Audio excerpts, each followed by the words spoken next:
Welcome to the Make It Personal podcast presented by Mutual of Omaha Advisors. Make it personal. It's your money. It's your plan.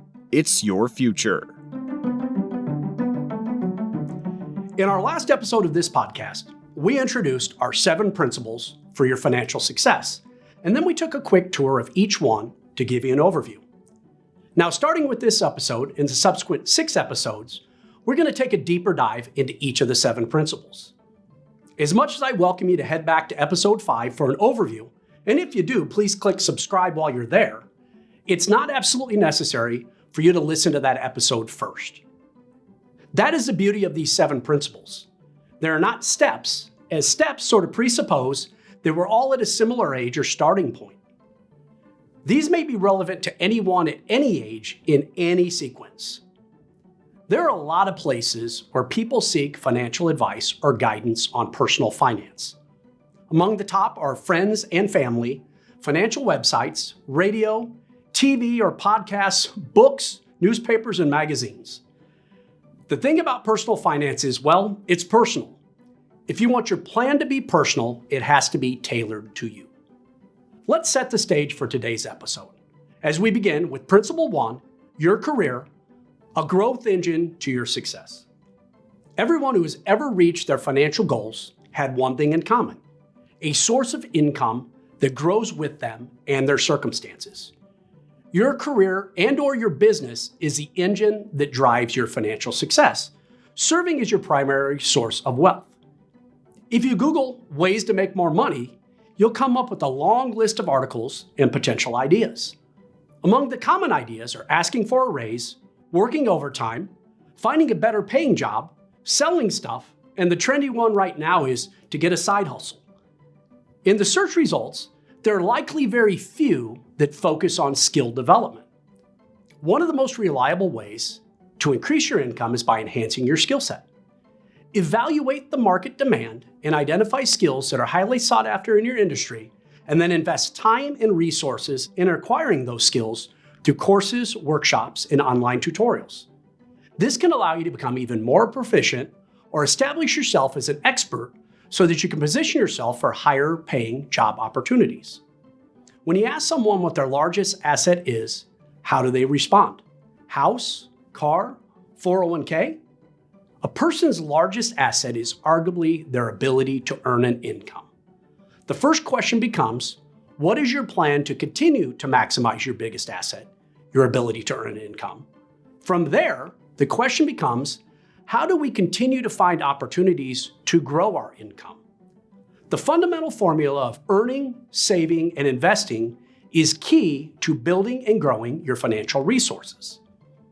This is where we introduce our income expansion model that emphasizes that it's not just formal education that sets you apart. What you do after you enter the workforce or start your business makes a big difference. Many people aspire to earn more in the marketplace, but to achieve this goal, you must first increase your value in the market. Many people think that a college degree alone will lead to financial success. A degree may be a solid foundation to get you in the door, but focusing on the next 2 layers in the model can advance careers, businesses, and income potential to a dramatically higher level. Learning job-specific information will make you more valuable and can increase your income, but it takes more than just improving day-to-day knowledge and skills. Really successful earners reach the peak of income expansion by improving themselves. They learn how to influence coworkers, bosses, and customers. They sell their ideas and market themselves as leaders. They look for ways to solve problems without having to be asked. This path leads to significant income expansion over time because they add value to the marketplace. Working on yourself and becoming more competent and marketable takes a lot of time and effort, but in the end, it'll be well worth it, thanks to an increased salary and your ability to save and invest more. A key part in the financial journey is building a multiplier effect. This means you should grow your earning potential while also saving larger portions of your income. While experts often advise saving 10 to 15% of your income, focusing on increasing this amount can lead to significant and rapid growth in your financial accounts. As you grow your income and your career or business, you'll be able to save larger amounts of money, multiplying your wealth significantly. Making yourself more valuable to the marketplace will help you reach that foundational amount of income and invest in your future.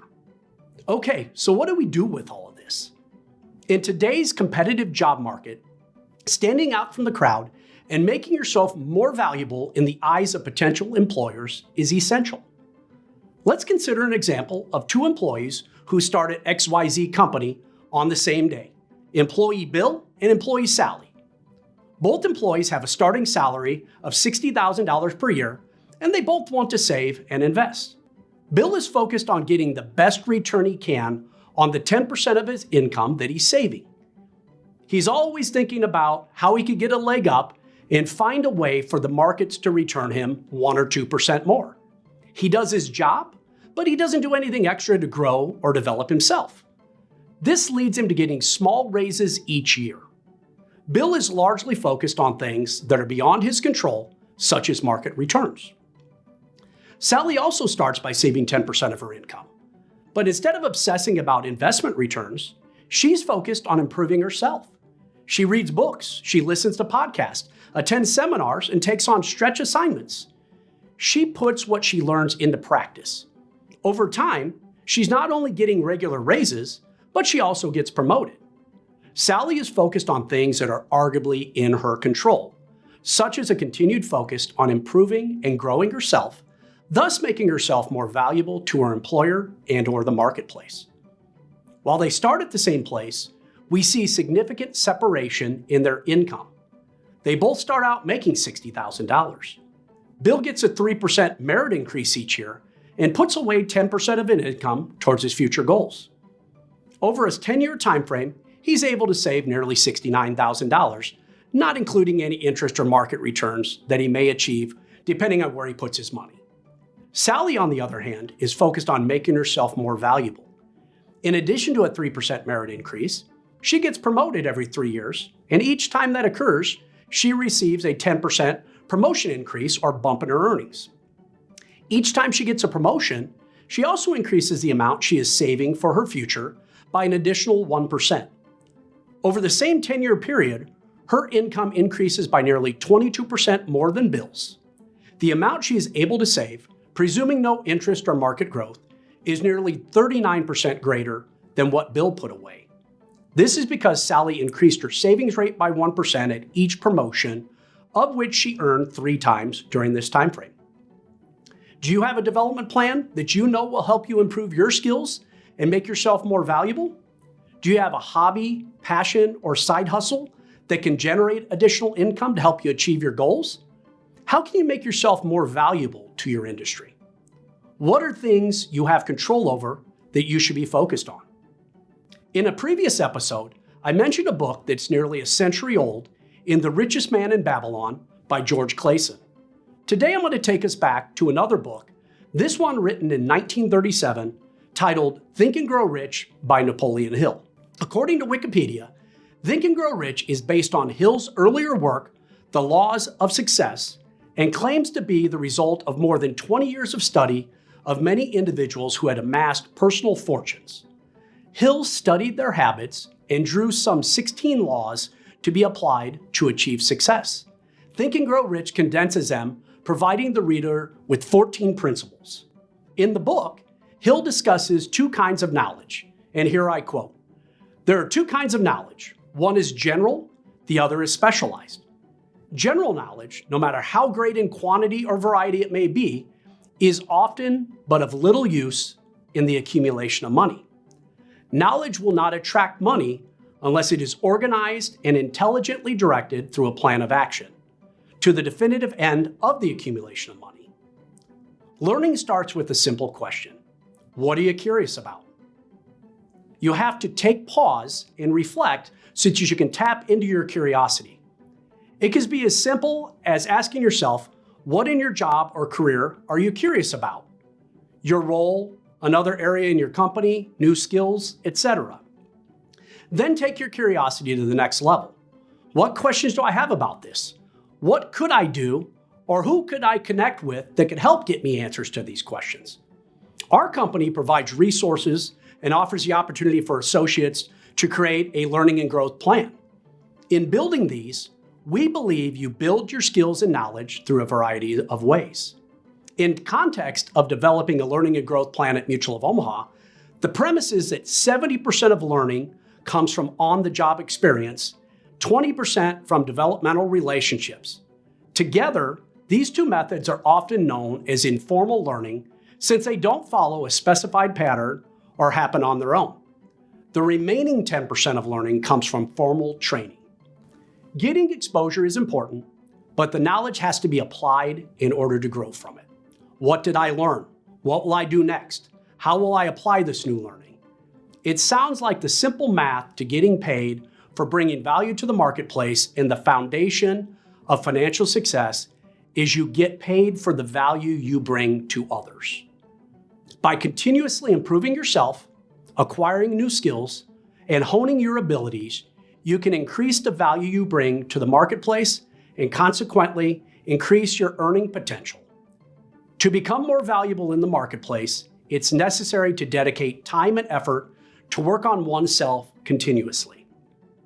This means investing in personal growth, acquiring new knowledge and skills. Here is how you enhance your ability to contribute to the marketplace and stand out from the competition. The value you become as an individual is part of what sets you apart and attracts success, opportunities, and financial gains. Your earning power growing faster and being able to save larger chunks is a multiplier effect to your wealth building. You hear experts say to save 10, 15%, not terrible advice, but if you focused more on growing your income, while you do, you will see your actual account values take major jumps faster than those around you. What if you are currently full of debts and just getting by? Trying to cut a small budget might get you to start saving 1 or 2%, and by all means, please start somewhere. But the key to accelerating your wealth building journey is to make yourself more valuable to the marketplace so you can earn more faster, save a foundational amount, and then invest for your future. You need to come up with a plan, and it starts with paying yourself first. Having a plan to make sure that enough income is first saved or invested before monthly expenses or discretionary purchases are made. We've covered Principle 1, your career is your growth engine to success. What comes next? Well, a few things. I'll take it back to Napoleon Hill and his book, Think and Grow Rich, which again is a book that is nearly 100 years old, written in 1937. In it, Hill says, the accumulation of great fortunes calls for power, and power is acquired through highly organized and intelligently directed specialized knowledge. But that knowledge does not necessarily have to be in the possession of the man who accumulates the fortune. Where do your interests lie? How can you become more valuable to the marketplace? What is your plan based on this? If you work for an employer, what resources do they offer? If you're self-employed, where can you find resources or a mentor to help with this? Being intentional in creating a plan, executing the plan, and then applying the knowledge you gain is what will ultimately help you increase your value. Next, we will continue to release our series of 7 episodes that take a deeper dive into each of our 7 principles to financial success. Next up is Principle 2, Saving versus Investing, Know the Difference. Don't forget to subscribe to our podcast on whatever platform you may be on so that you can be alerted when new episodes are dropped. Beyond this, track yourself down a copy of our ebook that explores each of the 7 principles, and you can find a link to this in the show notes on whatever platform you may be listening to or watching us on. Finally, and most importantly, remember that personal finance is personal. There are many places, including the internet, social media, and even podcasts, where you can get information. There are not as many places where you can get wisdom and have that wisdom applied to help you create a customized plan for you. Bottom line, personal finance is personal, and it can be complicated. However, you don't have to do it alone. It may be worth your while to consult a competent financial advisor rather than vloggers and financial celebrities online. At Mutual of Omaha Advisors, we help our customers protect what they care about and achieve their financial goals. For every customer, a financial strategy imagined, planned, and secured through a financial advisor who can help you through life's complex financial needs. If you aren't taking the time to imagine your financial future, then who will? A sound plan could do more for your future than a lifetime of work. How confident are you that your current plan will allow you to accomplish your goals? Putting together a plan is one thing, being able to stick to a plan is another. A Mutual of Omaha advisor can help you with both. Make it personal. It's your money, it's your plan, it's your future. This podcast is for educational purposes only and may include references to concepts that have legal and/or tax implications. Mutual of Omaha Investor Services, Inc. does not provide tax or legal advice. Please consult with the appropriate professional regarding your personal situation prior to making any financial decisions. Strategies discussed may not be suitable for everyone. Securities and advisory services offered through Mutual of Omaha Investor Services, Inc., member FINRA SIPC. Mutual of Omaha Advisors is a division of Mutual of Omaha Insurance Company.